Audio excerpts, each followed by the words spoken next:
I never thought I'd be writing one of these posts, but this situation has been sitting in my chest for weeks, and I still don't know if I did the right thing. I work at a mid-sized marketing agency. It's not flashy, but it pays well enough, and for me, stability matters. I had just come off my best performance review in 3 years. My manager had hinted that I was being considered for a senior role later in the year. Nothing guaranteed, but enough that I was careful about everything I did. That context matters. About 4 months ago, a new hire joined our department. I'll call her Emily. From day one, Emily made it clear she was under pressure. She mentioned more than once that this job was make or break for her career. She talked openly about how her last role didn't work out and how she couldn't afford another failure. I empathized. I even helped her settle in during her first few weeks. When we were placed on the same project team, I didn't see it as a problem.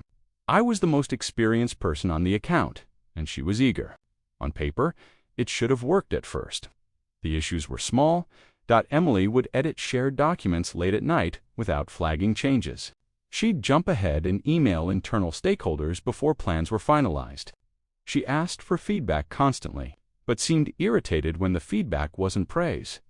I pulled her aside early and explained how our workflow worked.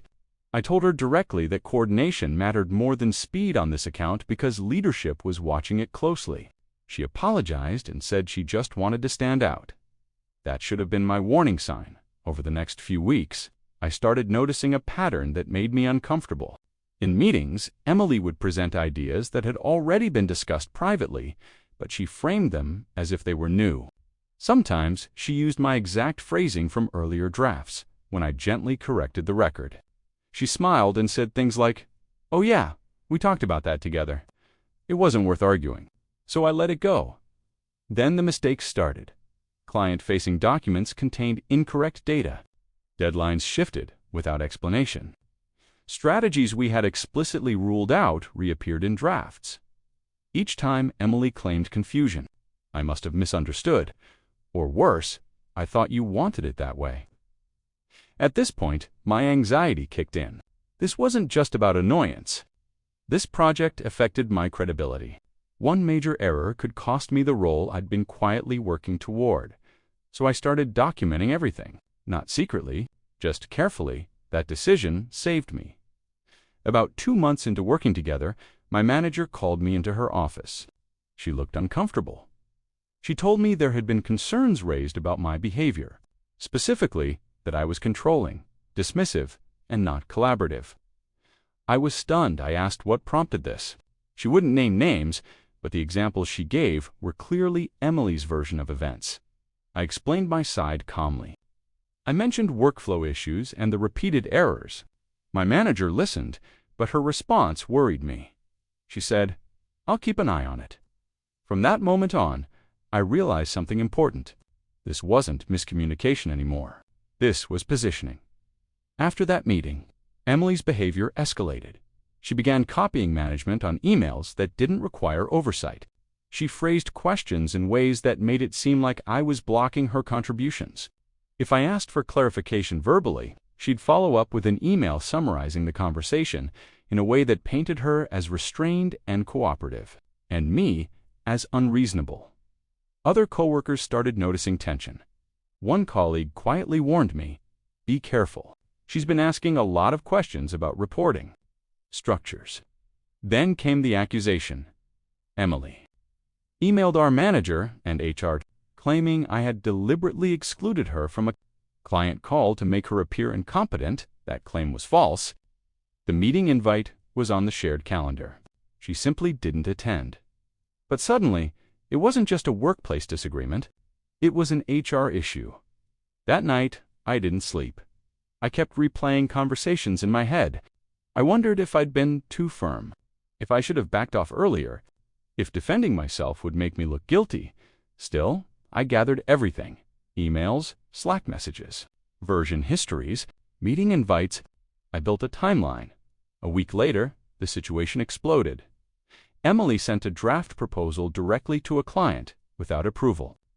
The draft included outdated pricing and a strategy we had already decided against. The client replied, confused and concerned. An emergency meeting was called. In that meeting, Emily claimed I had approved the send verbally and that she was just executing direction.